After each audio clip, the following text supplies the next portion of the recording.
కొత్త జిల్లాల కోసం ఉద్యమం ఊపందుకుంటోంది. కొత్త డిస్ట్రిక్ట్ సెంటర్స్ కోసం కొన్ని చోట్ల ఆందోళన చేస్తుంటే తమ ప్రాంతాన్ని వేరే జిల్లాల్లో కలపొద్దని డిమాండ్ చేస్తున్నారు మరికొందరు. అన్ని పార్టీలు కలిసి జేఏసీగా ఏర్పడి ఉద్యమాన్ని నడిపిస్తున్నాయి. జూన్ 2న కొత్త జిల్లాలను ప్రభుత్వం ప్రకటిస్తుండడంతో చాలా చోట్ల ఉద్యమాలు మొదలయ్యాయి. కొన్ని చోట్ల కొత్త వాటి కోసం, మరికొన్ని చోట్ల వేరే జిల్లాల్లో కలపడాన్ని వ్యతిరేకిస్తూ ధర్నాలు, ఆందోళనలు చేస్తున్నారు.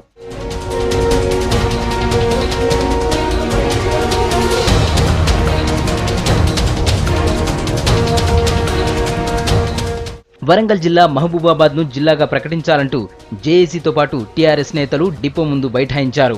48 గంటల బంద్ పిలుపుతో దుకాణాలు మూతపడ్డాయి.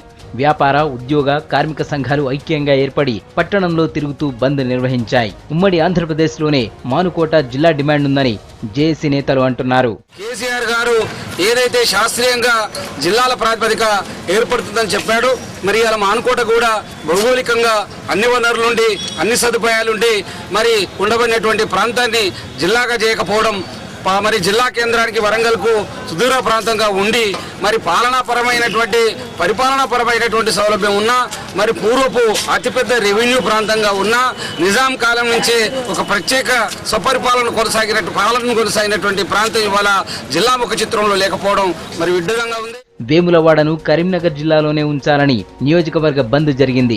జగిత్యాల జిల్లాలో కలిపితే ఒప్పుకోబోమని అన్నారు జేఏసీ నేతలు. వేములవాడను కరీంనగర్ జిల్లాలోనే ఉంచాలని, లేదంటే ప్రత్యేకంగా వేములవాడను జిల్లా చేయాలని డిమాండ్ చేశారు. అఖిలపక్షం ఆధ్వర్యంలో పట్టణంలో ర్యాలీ జరిగింది. షాపులు మూసేశారు.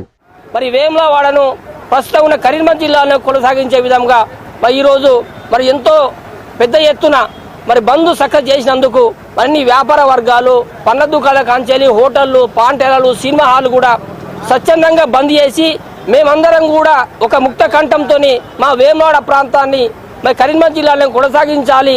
లేకపోతే మాది పెద్ద క్షేత్రము, ఈ తెలంగాణలోనే మా చాలా పెద్ద క్షేత్రం కాబట్టి మరి రాజరాజ నరేంద్రుడు చౌరులు కూడా ఇక్కడ నుంచే పరిపాలన సాగించారు కాబట్టి మన వేములవాడను కూడా రాజన జిల్లాగా చేయాలని చెప్పి మరి డిమాండ్ చేస్తూ ఆదిలాబాద్ జిల్లా బెల్లంపల్లిని జిల్లా చేయాలంటూ ఎంసీపీఐయు ఆధ్వర్యంలో ఆమరణ నిరాహార దీక్ష 2వ రోజు కొనసాగుతోంది. కాంగ్రెస్, బీజేపీ, ఎంఐఎంతో పాటు కార్మిక, ప్రజా సంఘాలు మద్దతునిస్తున్నాయి.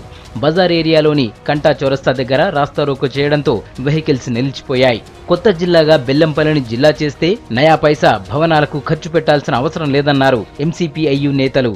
బెల్లంపల్లి పట్టణము మధ్యలో ఉంటుంది, అనువైన ప్రాంతం, ప్రజలకు అందుబాటులో ఉంటుంది, చాలా సౌలభ్యంగా ఉంటుంది, ప్రభుత్వం పైన రూపాయి భారం పడకుండా ఉంటుంది. ఇక్కడ ప్రభుత్వ బిల్డింగులు ఉన్నాయి, సింగరేణి బిల్డింగులు ఉన్నాయి, ప్రభుత్వ భూములు ఉన్నాయి. ఇది మధ్యలో ఉంది. సిరిపూర్కు, ఆసిఫాబాద్కు, చెన్నూరుకు, మంచిర్యాలకు మధ్యలో ఉన్న ప్రాంతం బెల్లంపల్లి పట్టణం. ఈ ప్రాంతాన్ని జిల్లా చేస్తే ప్రభుత్వం పైన పైసా భారం పడకుండా ఉంటుంది, ప్రజలకు అనుకూలంగా ఉంటుంది, అందరికి అందుబాటులో ఉంటుంది. మేడ్చల్ను జిల్లా కేంద్రంగా ప్రకటించాలంటూ మేడ్చల్ జిల్లా సాధన సమితి ఆధ్వర్యంలో అంబేద్కర్ చౌరస్తా దగ్గర రిలే నిరాహార దీక్షలు ప్రారంభించారు. మేడ్చల్కు నిజాం కాలం నుంచి ప్రత్యేకత ఉందని అన్నారు సమితి అధ్యక్షుడు పాతూరి సుధాకర్ రెడ్డి. 100 కిలోమీటర్ల పరిధిలో తాలూకా ఉన్న చరిత్ర మేడ్చల్కు ఉందని తెలిపారు. ఈ ప్రాంతాన్ని సికింద్రాబాద్ జిల్లాలో కలపాలని చూస్తున్నారని, ఆ ప్రయత్నం మానుకోవాలని అంటున్నారు నేతలు. ఏదైతే కేసీఆర్ చెప్తుండో నిజాం నిజాం నిజాం అని, ఆ నిజాం కాలంలో గిన మేడ్చల్ తాలూకాగా ఒక 100 కిలోమీటర్ పరిధిగా పనిచేసింది. ఇటువైపు ఉత్తరాన దాదాపు రామాయణపేట వరకు, మరి సౌత్ దక్షిణాన హైదరాబాద్ అయితే ఉందో, ప్యారడైస్ ఉందో, బోయిన్పల్లి వరకున, బారంబాయి వరకున మేడ్చల్ తాలూకా ఉంటుండే. ఈస్ట్లో, తూర్పులో మరి దాదాపు హయత్ నగర్ వరకు, మరి వెస్ట్లో పడమరల దాదాపు నర్సాపూర్ వరకు విస్తరించిన మేడ్చల్ తాలూకాను మరి ఈరోజు మాకి మండలం తెలంగాణ రాష్ట్రం, తెలంగాణకు హక్కు ఎంత ఉందో మేడ్చల్ జిల్లాకు మేడ్చల్ జిల్లా కావడానికి అంతే హక్కు ఉంది.